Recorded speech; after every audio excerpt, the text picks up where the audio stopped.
We celebrate 19 years in the search engine marketing game. And our board, myself, Vice President Tim Shane, our treasurer, Mike Stewart, Secretary Julie Jones, VP SO of State of Search and Hospitality, Chris O'Connor, thank you. The VP Membership and Registration, Casey Markee, VP of Sponsorship, Shelley Ellis, VP of Communications, Bill Allen, brought at large members, Rachel Black, Jenna Williams, and Jeff Ferguson. We'd love you to participate in a committee. If you'd like to jump in and support, you can email us at membership@dfwsem.org. We have our different membership levels. If you want to enjoy long term, we have our corporate with 6 seats, $750. A small business membership, 3 seats at $400. Individual is $100, and student memberships are $75. Let us know what you think after this. We have a meeting link, dfwsem.org, with virtual-meeting-survey. All right, put your questions in the chat. All right, so I would like to introduce our panelists. So I'll start with Shelley. Shelley Ellis has over 20 years in online marketing and 15 plus years specializing in paid search, display advertising, and remarketing across multiple industries. She's been a guest contributor for publications like SEM Post, Marketing Land, and Marketing Sherpa. Shelley's years of consulting and agency level paid search, display advertising, and remarketing experience have included working with iCrossing, Advice Interactive, Globe Runner, Sensei, and other agencies. Her accounts have ranged from small to Fortune 500 and included Coca-Cola, Kimberly-Clark, Ritz-Carlton, USAA, Mary Kay, Avaya, and Hallmark. And she is currently the senior SEM strategist at Did It. Rob Garner is a senior SEO strategist with Ninth Wonder, a full-service international digital marketing agency based out of Houston. He is a founding member of DFW SEM and past president. And Casey Markee is the owner of internet consultancy, MediaWise, and a columnist for Search Engine Land. An SEO for over 2 decades, he has been working exclusively with food and lifestyle bloggers since 2015. Casey is an in-demand speaker that speaks at around 7 to 10 conferences a year and is a panelist on the monthly SEO for Publishers webinar, which routinely pull in thousands of replays a month. So, Shelley, I'd like to start with you. Will you share some of your earliest experiences with DFW SEM and State of Search? Yes. So I actually met Rob at iCrossing. And then Rob invited me to a DFW SEM meeting. That was actually at the iCrossing, one of their meeting rooms. It was super small. I don't think we had but a handful of people there. And then from there, it really took off. And so by 2011, I can remember we had Google and we had Microsoft, and that was really exciting for us. And then in 2012, it really seemed to take off. And 2012 was a blur for me. There was so much going on, and I was so overwhelmed by the information. One of our board members was talking about it being a 10 of a 10. So it's been really exciting to watch it even from then. All right, Rob. Yeah. So I actually am a founding member of DFW SEM. I could probably say that the beginnings of it started before that. A lot of us, late 90s, I'm dating myself here, but late 90s, early 2000s.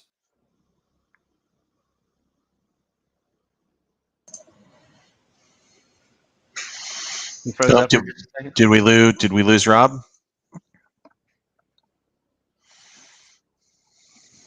Shelley, you're muted. I think we lost Rob. We lost Rob.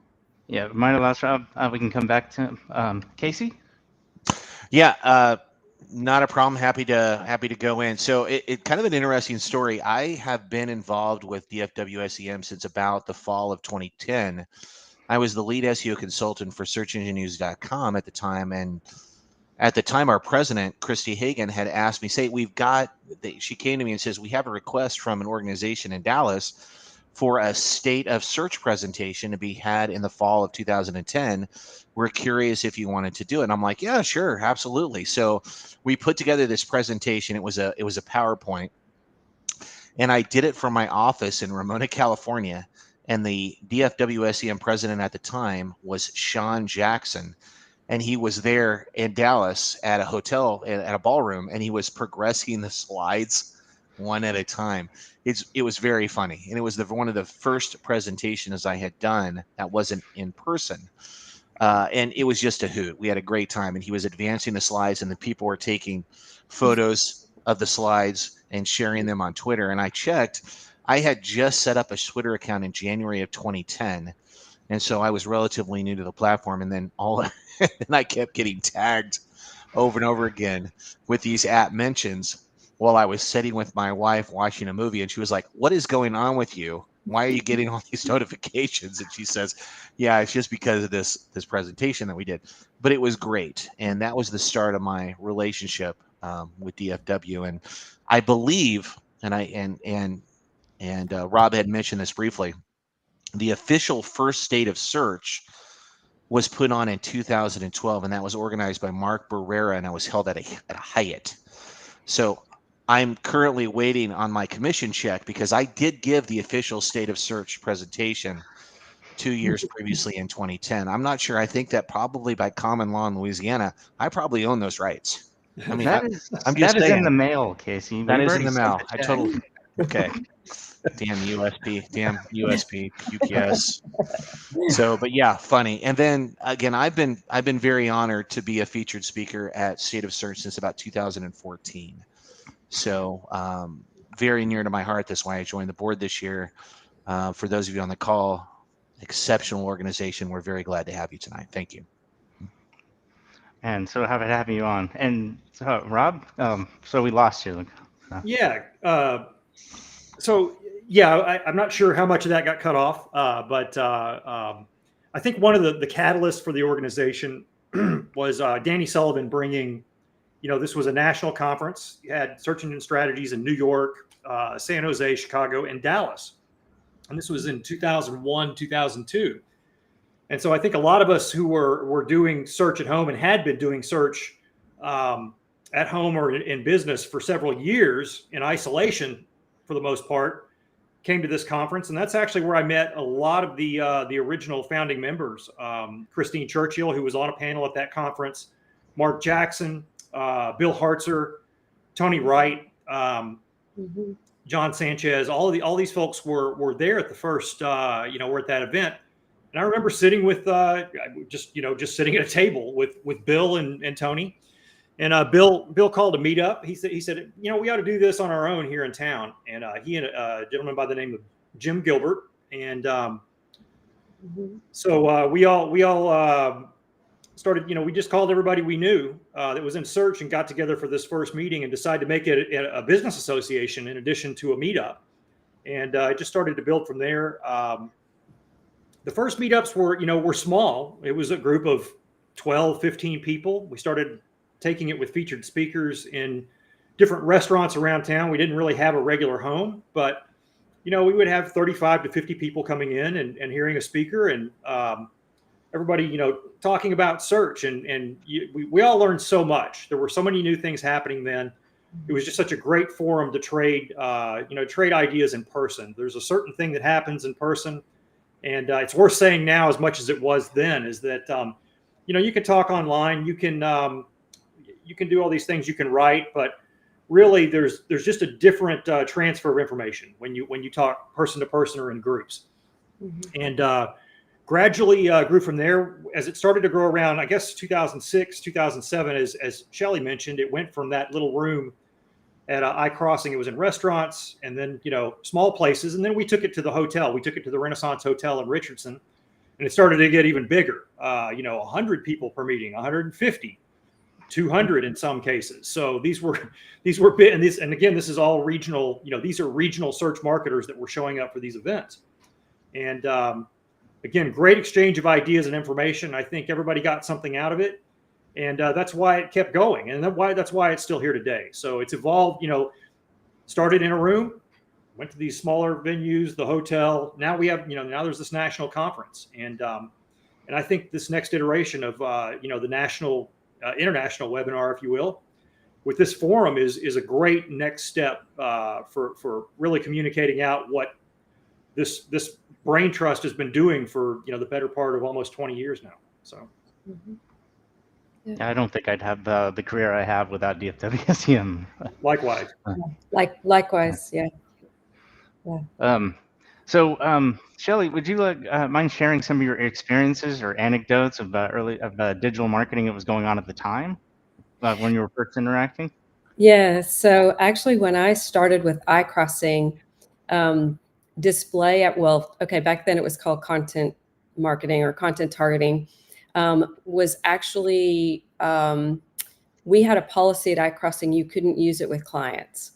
So, that was really interesting for me because I came in really kind of with a success record in that. And of course, that kind of became my thing. But that was really interesting. That's what happened in 2007. By the time I left, they had adopted that and kind of started using it with the clients. And then, it became display advertising or display marketing. And then, of course, we had by 2012, we started seeing remarketing. Of course, it's now remarketing, retargeting, whatever you want to call it.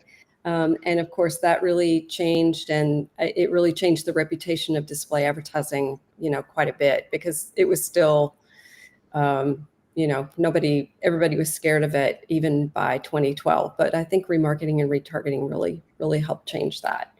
So yeah, that's probably, for me, that was a big deal, because that's my love.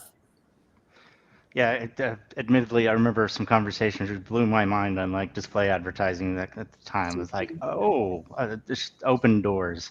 Mm-hmm. So Rob, some experiences, I guess some anecdotes about just general like digital marketing at the time. Well, one of the things that comes to mind was I think the overall climate was different. I think the type of people that got into it, particularly search and digital as a whole. I was working independently in the late 90s, worked in-house and did kind of, did a lot of different things at once, had a huge background in search, but I was working, on an e-commerce website back then, as well as doing display advertising, doing other things like that, doing ad buys. Mm-hmm. And I think, but what really stood out to me was that, there was a real innovative group of people that were attracted to search and digital. It was something that was new. You had people getting into the boardrooms and business meetings who probably wouldn't have been there otherwise. People that were just truly interested and intellectually interested in how this was progressing. It was complicated compared to other forms of marketing at the time. And, it took some chops. It took some knowledge. There were a lot of ways you could mess things up very easily. So you really had to know what the pitfalls were and what to do and what not to do. I think it's more common knowledge now, but a lot of it was just, there were no schools for this stuff. We were literally making it up as we went along.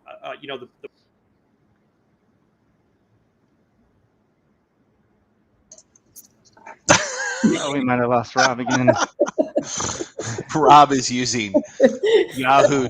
He's using AOL dial-in tonight, folks. So we apologize. If you hear that cracking sound, it's not robots fighting. That's Rob trying to connect to our live presentation tonight. So good times. All right, Casey. Tell us about like when you're like back then. Your some anecdotes or experiences around digital marketing. Absolutely. So around 2010. When I was asked the big news in 2010, which is around the time I started my association with DFW SEO, which of course is now State of Search. The big news in 2010 was that Google had made site speed a ranking factor. That happened in April of 2010. I know, Shelley, we're old. I know you were thinking of that. Site speed has been a ranking factor since 2010 when we had kids in the house. So the issue is that was the big deal at the time. That happened in April. And I was putting together this presentation to present in the fall of 2010 to DFW SEO at the time. And that was also pre-Panda, if you remember. So 2010 was still the Wild West of Google, as Rob had briefly mentioned. You could get away with anything. Hey, you want to rank at the top of Google for breast enhancement pills? No problem. I'm just going to send 1,000 spammy links to Google with that keyword phrase. And lo and behold, I was number one for like forever. That was literally all it took. So pre-Panda, that was the Wild West of Google. And I did my SEO, my state of search presentation in the fall.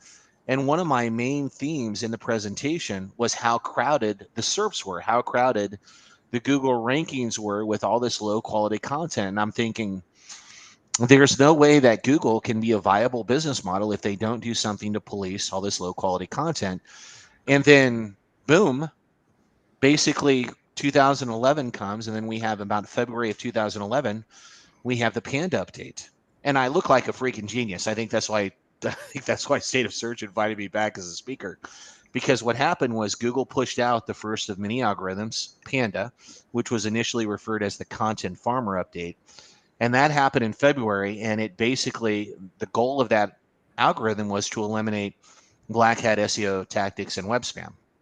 And so overnight, content farms disappeared, and Google started the concept of assigning pages and individual quality classification. So you had these the likes of Demand Media, who I think ran answers.com, and then you had they ran eHow. And then you had Mahalo. Remember Mahalo? For those of you on the call who are old like me, they were dominating everything. You could literally type in how to fry an egg. Mahalo would be at the top result, and it was just so terrible. It would literally be 3 pictures and 2 sentences or something. It was ridiculous. And so overnight, Google pushed out this Panda update, and it decimated these content farms. And I remember doing a jig when I got the email from Mahalo saying that they had closed down their offices, because they were at one time, they were at the point where they were pushing out 10,000 articles a day to dominate every possible SERP that you could do for long tail keyword phrases. So, and that was literally the start of Google's focus on quality and user experience. So when we talk about, experiences as an antidote of digital marketing, it was just great to kind of see that live and experience the fact that I had a lot of clients at the time who were rewarded because they had put in the work and were able to recapture a lot of this new real estate that was now left open because Google had removed all these content farms. Kicking the pants to a lot of people, but at the same time, others benefit, right? That's right. Hey, Rob's back. He's dialed back in on AOL. So he's good to go. Rob, I live in a rural area, and we've had a lot of storms, so it's been a little shaky today. I haven't had these issues in a while, but my apologies for that, even though I've so much I can do about it. So some of the, like you were talking about as you cut off was, like you were making things, everyone's kind of making things up as you go along. I remember like coming into meetings and listening, like you specifically speaking, like on talking about search intent and like query, this whole science. And I'm like, what is all? That was just amazing, trying to figure out meanings of phrases and. Yeah, it wasn't, I shouldn't say it was so much maybe making things up as it was kind of trying to put a common sense interpretation of what was really happening, and I think that was the biggest part, because a lot of times the advice that was coming out wasn't so common sense, or it was somebody's subjective experience, possibly a spammer is trying to give advice to a big company or agency, and that just doesn't work, objectively. So, it was definitely a time where, we were doing things like setting up early on, I guess 2003, I was working on enterprise design teams, getting SEO a seat at the design table, because the design process at that time was, top down. And we were saying they're coming from the outside in too. They're coming for every point of the site. So we started, I started talking about it at other development focused SEOs were talking about that different kind of user experience. And so it blew up a lot of the ways that things were being done, even in digital at that time. It was really blowing it up. And it changed. And a lot of those things we were doing back then are the same now. I worked with a fantastic, one of the most rewarding experiences I had was working with this fabulous design and development team at agency.com. Worked with Lori Wilson and Rob Gaska and Kent, all these different folks. Karen Pate was Dr. Karen Pate was the head of information architecture and creative, and we started working together on just creating a searchable, design flow. We called it, instead of, we call it relational architecture and things like that are still valid today. And so I'll say this too, that one of the things I'm really happy about with my position at Ninth Wonder is I'm back doing that again. And as much as I enjoyed it back then and that great experience, I'm getting to work with design teams at the same level and doing a lot of the same things that we did, a long time ago. They're just they're core principles that don't go away. Yeah. It's awesome. Yeah, I believe that there's the core principles that just don't go away, Yeah. Yeah, some of these things you think will be still here in 20 years, like people are still going to be people. Like we've help us find the information the way we want. If you're having like the top down, right? Like decision makers, those businesses are going to shutter, right? Yeah. There's always that human element for sure. It's easy to think until the full singularity happens. There's a human element in everything. Yeah. So Shelley, it would be, so what are some problems that you experience today that you wouldn't have dealt with before? So from a paid search, I guess paid search and display, to me, it's just so much more complicated. I mean, it used to just be pretty much keywords, and then we had display, but then they started folding in, and now you have YouTube and mobile. Then we added in, demographics and other targeting, which is all this is really wonderful stuff. It's really, really wonderful stuff. It's just the level of having to really manage and juggle, audiences. And I was trying to think of, I made a whole list of them, like, dynamic search ads and and the thing is that sometimes it works for one and sometimes it doesn't, work for someone else.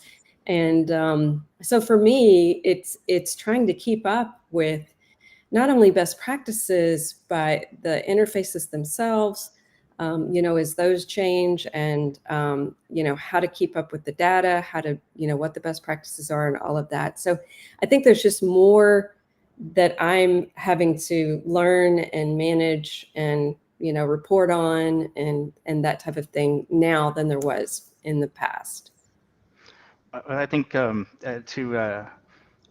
going a little bit further is tying this back to like what Bob had said about like, hey, we were kind of semi-inventing things. Some of these things, it seems like there's not really best practices. You're kind of like, there's not really a light going, this is the way forward. So you're kind of like, how are you dealing with that and advancing, going, what do I do without, I don't have a guide that tells me where to go. Well, that's the thing though, is that even back when I was hiring people, you can hire somebody who's got ABC, they have their certifications, they know the steps, but there's a certain personality that just has sort of this intuitive way of working. And so you sort of, especially, I mean, I've been with Google and, even back before Google. So you just kind of intuitively know the back end and how it works and that type of thing. So when you start layering on the additional things, it doesn't take that long to figure it out. It's or even to test it or even best practices for testing. It doesn't take that long. It just takes a certain type of mindset for people to even think about testing it or know how to deal with the test results and that type of thing. And it's nice working with, a great team too, where you've got people to bounce off, what's going on. And I really appreciate having my team members. So some of it's about like knowing what looks good and going, okay, how do we get to that? And then Yeah. and then reverse engineering, I guess. I don't know if Yeah, I think reverse engineering is is a good way of saying it. And and Google's always doing stuff. It's just like Performance Max right now. It's like, okay, we're going to give you, now we're going to take it away, and and people like you and I, we know how to adjust to that rather quickly. Whereas somebody fairly new to paid search would not be that accustomed to how Google can do that, and do it fairly quickly. And we just have to be able to adjust, yeah, and maneuver, and be nimble. yeah. And so, Rob, what are some problems you deal with today that you wouldn't have experienced in the past? This is a really good question. One of the things that stands out to me is when I got into this business, I was in music before. I started doing digital. There you go, Casey. Casey. In the music industry, and I started creating. Got into digital to promote the things I was doing there, and this was a long time ago. And when I got into digital, it blew everything up. Things I was doing. I published a music book that was actually the first base book on the web before Amazon even sold. But and it did quite well. But the one thing about that I really loved about search, and I wouldn't say this is a work kind of thing with SEO. This is more of a way of just the way of digital these days. I really got into it because the permission-based aspect of it. The fact that you get somebody searching for something. I want to buy. Searching for a digital camera. Well, you can match them by ranking for digital camera, and it'll be, that's something they want to see. It was a novel concept at the time. I think the thing that I really do struggle with and have for a long time is that it is the AI portion that has gone to great lengths, and that is the way that it's become more audience targeted. It's not the user intent. It's not trying to match what they want to do. Yeah. It's trying to swallow the whole of the user and anticipate everything and in a very invasive way. And the tying in of various databases that frankly, they were news stories 10, 15 years ago, and people have long forgotten these things. But there are these hidden layers that people just simply don't understand how deep the fact that an that there's 20, 50, 100,000 data points on your profile, and it's I find that, that is against what I originally got into this for. So I struggle with that. I think that's one of the most problematic things for me. In terms of other things, I think the other aspect, and this is always, I would say this was a little bit of a factor even early on, but it's signal to noise, right? It's that there's so many different things going on. It's, algorithm update, they're happening every day, right? And it's, how does it affect me? You can't worry too much about these blips and bops on the radar. You've got to stay focused, right? And I think it's not just keeping myself focused, but it's also keeping, working with clients and others to not get too distracted.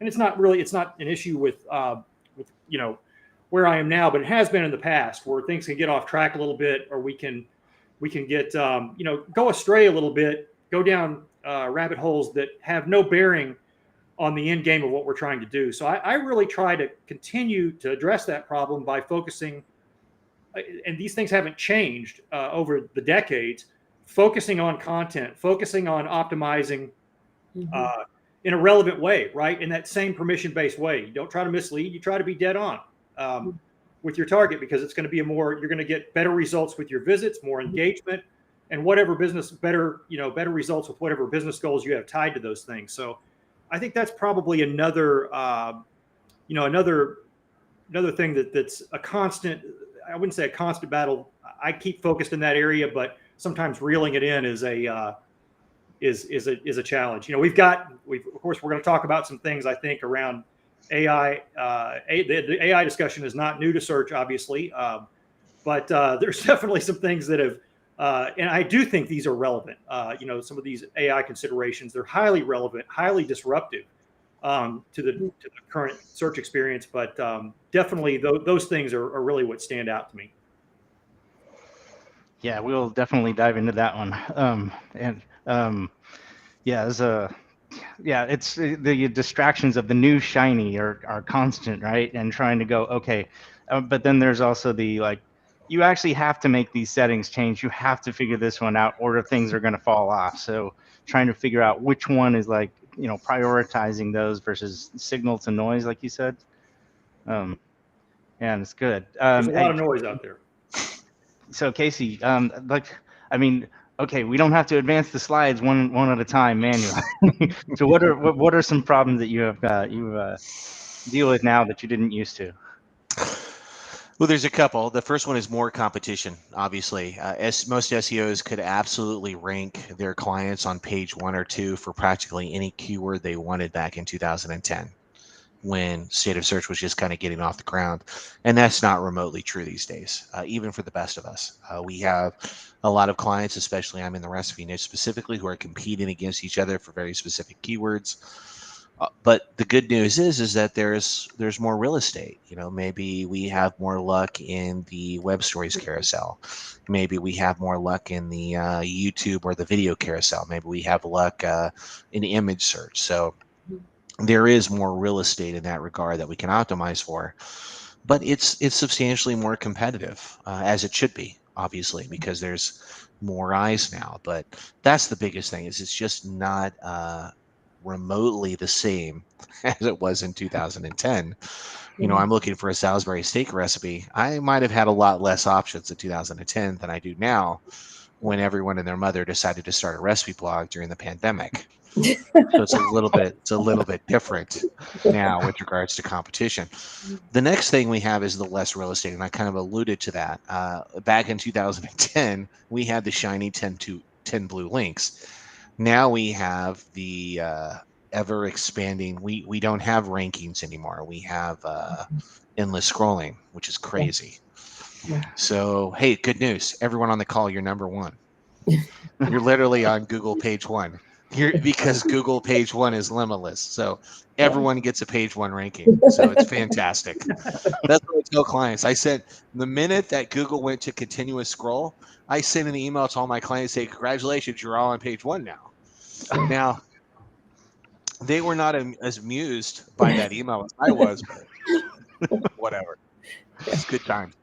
And the other thing that I like to see is information overload, because a lot of SEO is about nuance. And I know that Rob talked about this a little bit. He says there's even a large trend, especially in the field that I operate with, where we have clients that I literally have a 7-month wait for audits, and I will still have clients wait 7 months to visit with me and then push back on the advice I give them. And it just blows my mind. I'm like, look, this is my experience. This is what I would suggest you do.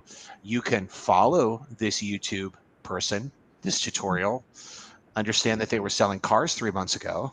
That's totally your decision. Or you can understand, based upon my experience and testing and base of knowledge, maybe we should do this. We get a lot of that. And that's because of an information overload. It's never been easier for anyone to throw out their shingle and say that I'm an SEO expert. All you got to do is have a channel. All you got to do is have a couple of people who tout your services. Anyone and their mother can go online through Coursera or whatever and make a course for SEO. And that's the worst thing about it, is that there is no, and I know this is something we've talked about at State of Search for years, there's no like governing body of what really SEO is. And that's fine. It is what it is. There's just a lot of misinformation out there. And one of the biggest, I would say, time sucks of my job is just pushing back at a lot of that misinformation. Someone will email and say, Casey, I was told to do this. I was told to bold my entire first 3 paragraphs. And then I was told to sacrifice a chicken at 12 o'clock. And I would say, keep with the chicken, but don't bold the 3 paragraphs. And that's the kind of stuff we get all the time. And we kind of have to push back on that. And I've seen a large trend with clients doing that. And we just have to understand that, we're there to provide our best guess in many cases. And that's what it is sometimes, is our best guess based upon learned behavior. We're going to get into that when we talk about the AI and ChatGPT stuff in a little bit. Our goal is to provide the best guess based upon readily available information. The other thing, the last thing that I would say on this question is optimizing for mobile over desktop. We had no idea what mobile was in 2010. It was just it was an emerging field. When Google came out with the page speed, we knew that there was some data behind that as to why they were doing that, but we didn't realize it had to do with all the phones that would be adopted. Remember, in 2010, Apple had a 3% share of the market, so it was pretty crazy. And now we're in a design first niche. I work in a design first niche where it's amazing how many bloggers will email me and say, Casey, I do not understand why I am not generating traffic. I just spent $20,000 on this website. Website looks great on desktop, but it performs horribly on mobile. Yeah. And that's what we're optimizing for. We're always optimizing for mobile and tablet first. And that's just confusing for a lot of people. They don't understand that we could literally buy a plugin for, I'm not kidding, I could literally buy a plugin for $349, which comes with built-in themes, spend a couple $100 optimizing it, and it will have an incredible mobile experience, but it won't look that pretty on desktop. No one's going to care but you. So, again, as I tell people all the time, don't invest in a custom theme until you're at like 300,000 or 500,000 or more sessions a month, because it's just not worth it. We have to have a built-in layer of traffic and email subscribers before we look at investing such a large amount of our hard-earned income every month on something that looks really pretty. Yeah, how do you, assuming you do this politely, but how do you politely do the pushback? I mean, like you're getting more and more volumes of people asking you for changes and going, look at this suggestion. Some of them might actually be good, but how do you do that? Handle that pushback? I always look. The good thing about me is that I have, and again, not to toot my own horn, but I literally have an encyclopedic knowledge of what Google has said.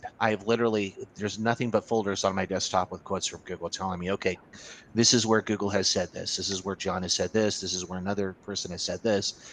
And I will pop that in. I will just do a keyword search, find the necessary reference, and pop it over and say, okay, here's what Google says. And oh, by the way, here's my experience based on my what is today 24 years in the field. And then we just make them understand that these are your options.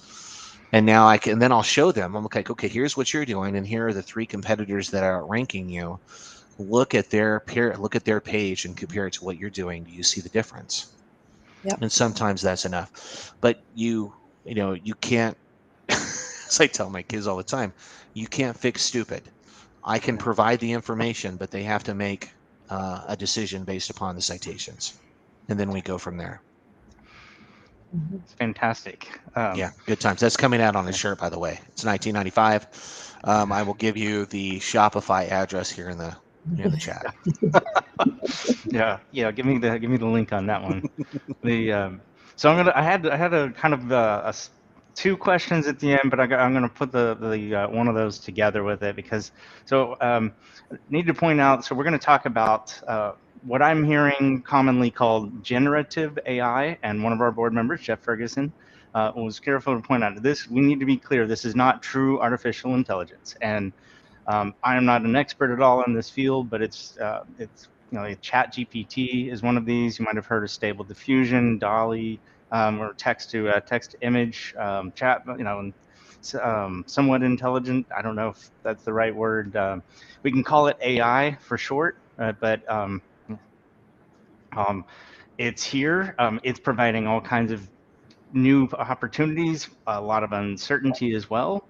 So I'd like to people to just share their thoughts on it. What are your possibilities? Where do you see things going? Shelley? So actually this week, we not only had, because we had been having sort of some back conversations about Chat GPT, but, Bing came out with an announcement. Google came out with an announcement this week with programs that are comparable, to Chat GPT, which I think is really interesting. And so, I've really enjoyed brainstorming, like, what is that? What could that look like for paid search?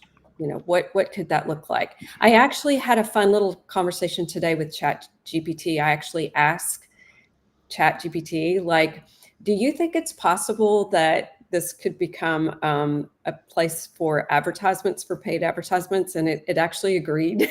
And it gave me a whole list of, like all of these things. It was really kind of funny. It was like, it said that it could include voice activated search, contextual paid search, predictive paid search, and personalized paid search. That's the answer that it gave me.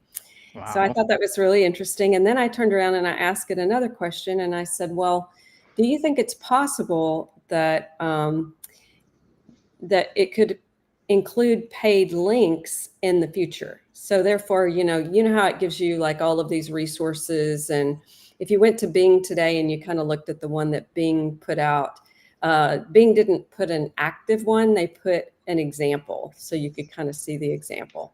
And so in Bing's, it was really interesting because at the bottom of the results, it actually listed all these results. So you could click on the links of the different, whatever the topic was. And I thought, wow, what an interesting place to start putting sponsored or paid search, or paid links. So that's kind of where I see it, from a paid standpoint, where they might start integrating or kind of mixing in, some paid results into the chat results. That's where I see it. And then the other thing that I wanted to mention is that I actually read an article today by Chris Rawlings, and I found that on LinkedIn. And it's called The Underground Guide to ChatGPT for Amazon Sellers. Now, that was interesting to me because Amazon also has a paid search platform. And he did a little video. There's no sound on the video, but it's really interesting. He just goes through and he just starts asking ChatGPT questions, and it really starts outlining an entire marketing strategy for him for one Amazon product. And it's just fascinating to watch this fold out. And obviously it's not perfect. I've really had some funny moments with ChatGPT myself. But it was really, powerful, and I've played with it on my end. So I think there's potential. I definitely think that. You know what it makes me think of though? Do you remember the days where we had the program where it would write the pages for SEO, and then they would just, throw those out there and spit them out there? Do you remember that? Anyway, that's what it made me think of. So the doorway pages. Yeah. Doorway Dynamic pages. generation. Yeah. Dynamic generation doorway pages. Yeah. Same. Very, very, very good. Mad Libs. Do you have things? Okay, so you don't share any secrets, but do you have like things that you're already eyeing on, like things you want to do, directions going? This is something where you could maybe multiple different directions going. I don't know which way to go, but I've played with so many different things with it. I love, search engine, or let's see, who was it? Search engine marketing, I think, did a little video too, where they were kind of going back and forth, a little panel. And one of the things that they did was they had it write some different types of responsive ads. They had it write in the style of certain people, which I really like. So there's just, I have so many things that I want to play with, with it, that I think would be very valuable for my clients. But I've already started playing with, keyword list, negative list, audiences, influencers, some of the things that are, that have been listed on some of these other places as well. So, man, just if every day, like it's something new is coming out on this. Yeah. I personally used it to. I just go to ChatGPT and I ask, please write me a list of excuses to explain the broken lamp in the front room that happened today, and it's been fantastic. Or I forgot, please provide me a list of prompts that I could use to explain to my wife why I forgot to pay the insurance bill. It's been fantastic. So the sky's the limit. I'm all for our robot overlords. I'm good for that. All right, yeah, go to town. I'd like to hear your You've asked it some crazy questions. Go for it. Like, any you want to share? And again, I'm gonna just very briefly here. Seriously, I've had bloggers email me for several weeks about panic thinking that this is the end of their ability to run their site or earn a living from their blog. Even regular people like my 80-year-old retired Navy captain father-in-law Scott knows what Chat GPT is. We've wow. had conversations about it. That is how popular this has been, and it is cause for concern. We have absolutely no idea how this is going to impact search, but I tell you, if it takes over the featured snippet section at the top of the search results, it could really decimate traffic for a lot of content creators. We just don't know how it's going to go. Currently, as Bing is implementing it, it's on the sidebar, so it's not so obtrusive. But we don't know how Google and Bard are going to interact. This is a large language model, and they are the way of the future. And for those of you who are, again, we don't want to bore you with the details, but these are basically large if-then models that use a corpus of text to produce a statement. These overlays are in line with where Google's going, which is their standard mission of making search more efficient. It's basically predicting text. I'm going to put in a statement, and then it's going to use word after word after word to institute or put out an answer that's in line with all the available corpus or material that is digested. Now, the problem with this stuff is that it is not actually 100% accurate. For content creators, this is a worry because it's not 100% accurate. Yeah. For many of you, I don't know if you watched the advertisement or the live demo for Barb today, but Google stock dropped 9% today, folks, because one of the examples they used was incorrect. They were using Barb to generate some examples, and it was incorrect. And what happened was that caused Google to drop 9%. After that, they lost about $1 billion, and it has since recovered. Good times. But it has its flaws. And the thing about ChatGPT is it's gained notoriety for generating these significant inaccuracies and even fabricating references to non-existent sources. And that's a common issue when you have a large language model, because they're based on purely predictive text algorithms that lack genuine intelligence. And so we're a ways away from true AI.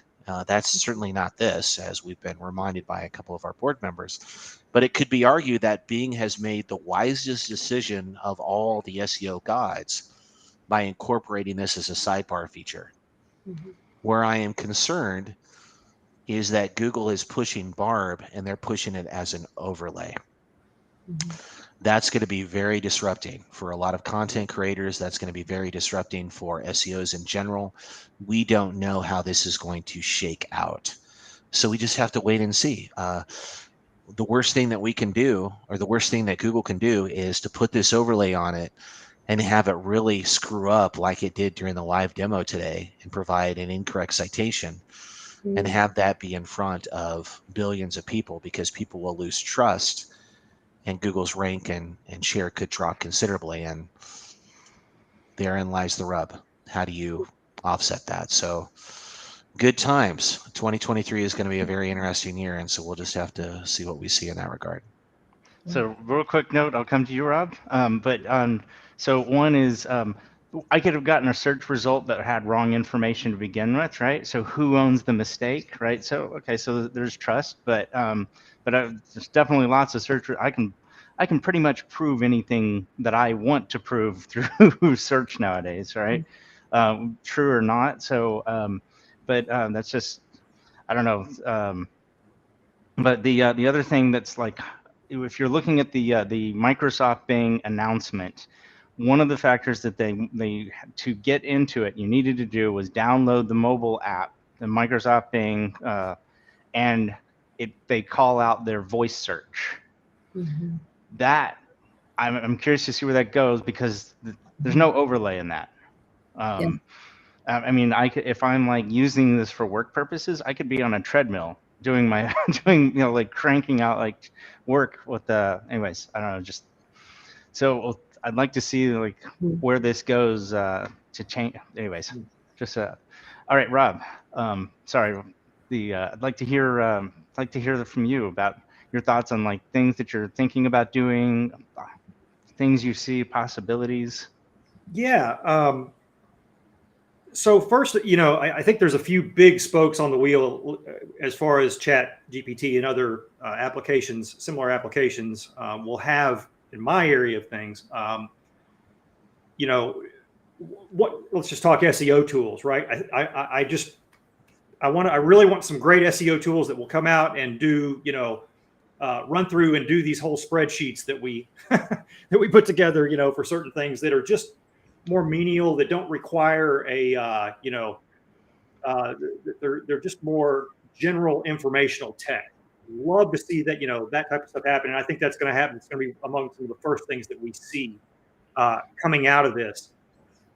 In terms of content production, there's been different predictions floating out around, how much of the world's content will be AI, this type of content, AI generated content. And, there's a number, 90% could be that, if you look at actually, I'd make the case that that's already there. Google actually ignores a lot of this automated spam content that's already going. A lot of people don't know it, but it's running in the background. I think it's bigger than the actual index itself in terms of the amount of spam that's removed every day, whether it's gibberish or whether it's something else. But, as far as generating content articles, I think that there's going to be certain use cases where it works really well. Basic dry news, press releases, factual things. And I'm thinking in the near term. I don't think it's going to be writing a cover story for Vanity Fair anytime soon that requires the human touch. But it's too dry. It's just too dry, too factual. Now, to interject, though, you could absolutely take that and say, I would like you to write a cover story for Vanity Fair based upon the style of this Vanity Fair columnist, and it would have access to all of that corpus and make a pretty reliable facsimile that you would then just have to rewrite 3 times. Good times. Yeah, you still do a lot of rewriting. I actually have another passion project that's sort of a journalistic endeavor. It's music related. That counts, Casey. But we've kicked around some different articles. We just determined that it's a bit too dry. It's just a bit too dry, too factual, lacks insight. There's just a lot of things that when you really start to look at it, that I just don't think it's going to be there. It could be used, as you mentioned, as a sort of a form. It's like a blob of clay, to start things off. It can pull all your facts. It can pull citations. It can do a lot of lifting for you. But as far as, just kicking out the end product, still a ways to go. I think the other aspect of this, and Kevin and I talked about this, is user experience. And when you think about the Google user experience right now, it's you're going through different results. You're doing the work. You're trying to go through and sift through the result. You're starting with the answer, something of the 10 blue links that are still left, or the images or whatever else. You're going through, you're vetting, you're contemplating, you're thinking about things, trying to come up with an answer. And so that's a bit of a journey to go on. And actually that journey is how Google makes its money. They are not necessarily incentivized to crush that, experience for you right now, because it's going to cut a lot of revenue out for them. They make a lot of money along the way of those types of research. And again, it's UX, it's the search page, it's going through the different results, it's clicking over, it's keeping your tabs open on a browser, et cetera, et cetera. Mm-hmm. Chat GPT can you give it the right command, the right prompt, it will crush that for you. It will crush the funnel, it will crush the journey just like that for some types of tasks. And I think this is where it's extremely disruptive to Google. It's extremely disruptive in crushing that user experience. It's going to train people, number one, to expect more, and two, it's a different animal than what we see right now. Having said that, Google has always been, the initial goal has always been about AI. I actually went to a talk at a search engine strategies conference, and probably it was 2003, 2004. Very small room, but one of the speakers was Craig Silverstein, who was number 3 at Google. He was one of the guys in the garage that started it. And somebody, they were kind of asking a search question, what do you see as the future of search? And they're probably asking in the context of, what does it look like for content or SEO? And he says, very seriously. He says, well, I see the future of search as I have this concept I'm thinking of called search pets. And he said, literally, where you have an assistant, or it's essentially AI that follows you around, whatever the device, even in physical spaces, that helps you out with whatever it needs to be done, whether it's informational or otherwise. And he talked about AI from the very beginning, and that's what they've always been about. This is always what they've been about. And I think that Google, it goes without saying, they have a tremendous amount going on here. I just don't think they've put it out in front of us yet. But I think we're about to see some of what they've had under the hood and been kind of testing for many, many years. And that's another part of the excitement. I think they've been holding back on a lot of this technology, and it's about to get really interesting. I honestly I don't feel there has been this big of shift and disruption in search really in at least 10, 12 years. I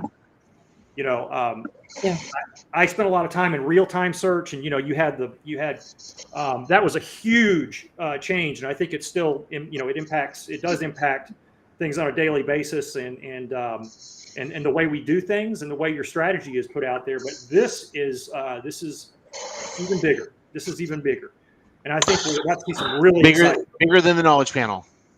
Indeed, way bigger than the Knowledge Panel. Way bigger than the Knowledge Panel. Yes, sir. Knowledge Panel now. Here we go. Yeah, Rob, we were talking about other, you were really into blockchain. You put on a conference about that, and there's other generative AI tools, tying things back to the original source. Maybe, I don't know how this is all going to play in, but it's one of these undercurrents that's also going to be extremely disruptive. Web 3.0, a lot of the major, Google, Facebook, we are the product. We create the content. They sell advertising on it. They say, we give you, we give you the spotlight, and you should thank us for it. But there is I think we're going to see some things, where content creators are rewarded for their own content in the future. This may be way off, but some of the things that I've been seeing, there's a particular project called Andromeda that's being run by Cody Marks Bailey, who was he actually spoke at my conference, and he was one of the he worked on the NFT infrastructure. He was one of the co-creators of that, so he has a deep understanding of that. We've had some conversations around content on the blockchain, and content on the blockchain will literally lock down the author. There's all kinds of permissions and rights that are instilled into that when it's on the blockchain and when it's consumed on the blockchain. There are current examples. There's a company called Library and Odyssey. They started out as Library. They transferred to Odyssey. They've run into some issues. I think what they are right now is decentralized video. The content creators are getting traffic and views from their video, and it's decentralized on the web and technically can never go away. But they are getting paid for their content. And it's not like they get paid from day one. They don't, based on, because this is within that ecosystem. So this is a ways off. Like I said, I'm really excited about the Andromeda project, because people think of NFTs, as guerrilla images. It's not about that. It's about title. It's about ownership. It's about, it's about identity. It's about digital identity. And all these things can be applied to various digital assets. And I think this is a massive area there are so many areas where content creators just simply aren't being paid. Historically, music creators have not been paid or have been under the gun. There we go. Casey staying true to the bet. And okay. So, but anyway, content. I think there's going to be, there's going to be blockchain for music creators, for writers, for video creators, all types of assets, and it's very exciting. But it's definitely, people think of when crypto is down, everybody's interest in blockchain is down. Blockchain is not stopping, and crypto is not. It's one use case for blockchain. Blockchain is many other things, and it's going forward in a big way. And this is one of the areas that I'm really excited about. So there was a drinking game. Casey takes a drink every time Rob mentions something about music. Yeah, sorry. Just to clarify to leave it an inside joke. So I want to be respectful of time because Casey has some spaghetti that's coming up. But I want to give time for people to ask some questions. So do we have any questions or input from the crowd? Actually, look through the comments here. I love it. So they're so odd. They have no ability to answer questions. That's what I like to see. That's what I like to see. There's been a lot of comments, and I'm just trying to look through and see things.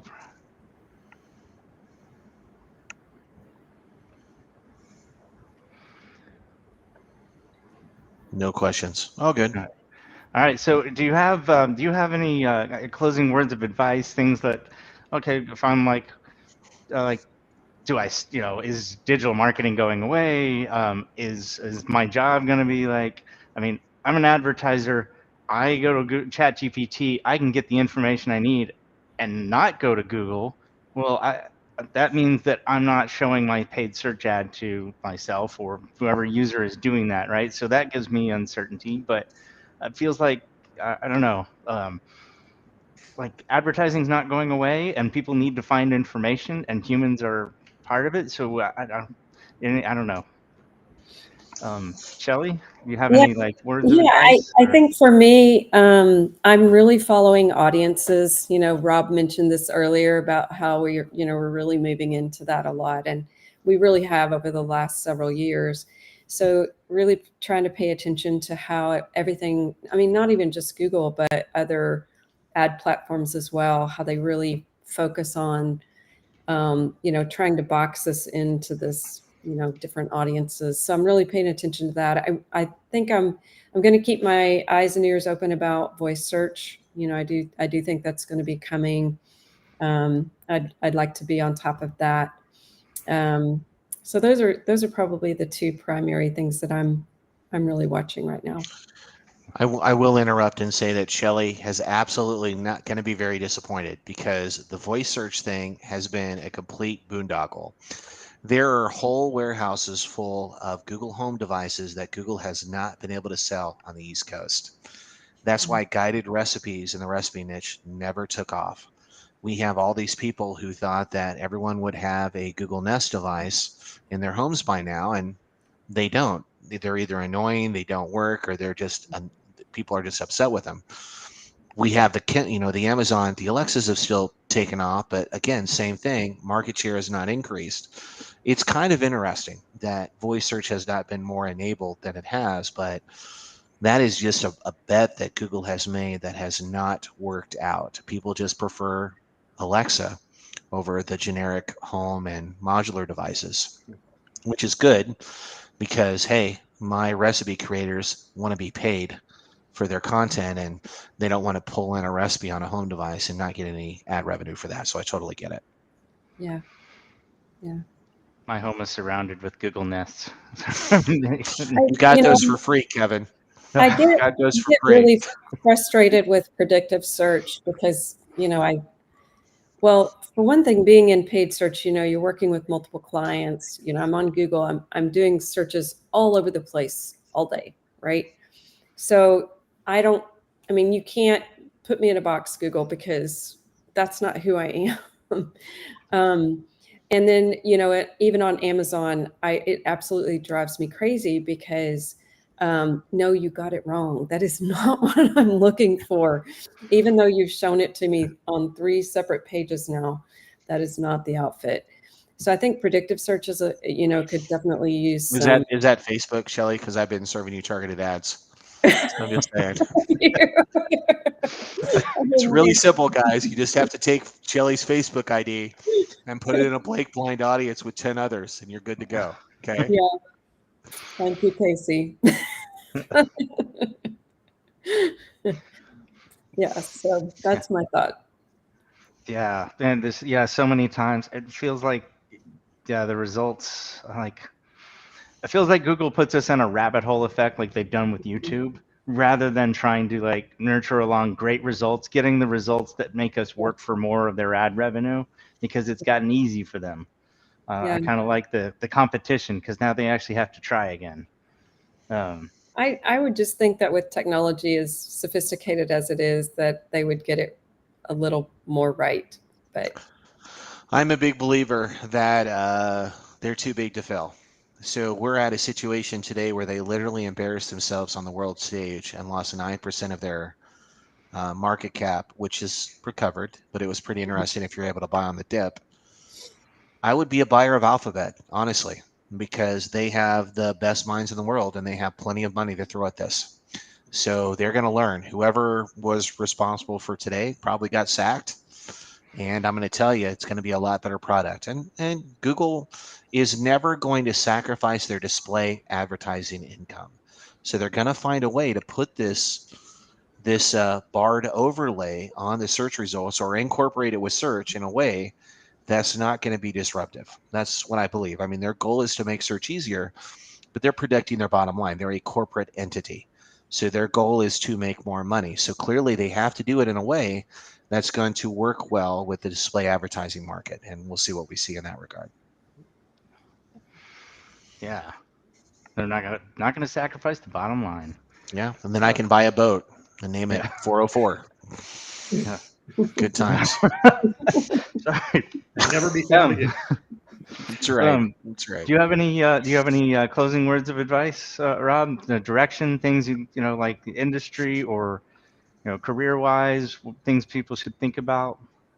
Well, I'll just say this: if you're very ambitious, that this is I think there's going to be a lot of opportunities. This is a very disruptive time, and yes, everybody's talking about it. I've seen, over the course of my career in digital, really in life, just seeing the different technological innovations that come. And, we've had these, you have search, then you have the onset of social or whatever else, Internet of Things, on and on and on, that there's always a first mover advantage. And this is coming up. We've got new things that have humankind has never experienced before that are coming to us right now. And, this is, the world is your oyster in that sense. If you, there are going to be people that start tool companies. They're going to be new. I think there's going to be new waves of SEO tool companies that are different from the old guard. I think, Yeah. But again, don't discount the fact. Don't just think that everybody's getting into this and they're going to all own it before you. I really, truly believe that if you're ambitious and you see and you really study this and are creative and work hard and look for that opportunity through this, that there are just tremendous things about that, that could happen. So this is the time for that first mover advantage again. You just got to watch closely and wait to strike. Yeah. Awesome. Very well said. And so this has been amazing, guys. Thank you so much again, Casey Markee, Shelley Ellis, Rob Garner. This has been February's edition of 2023 State of Search by DFW SEM. Have a good night. Love you guys. Thanks, everyone. Thank you. Bye-bye.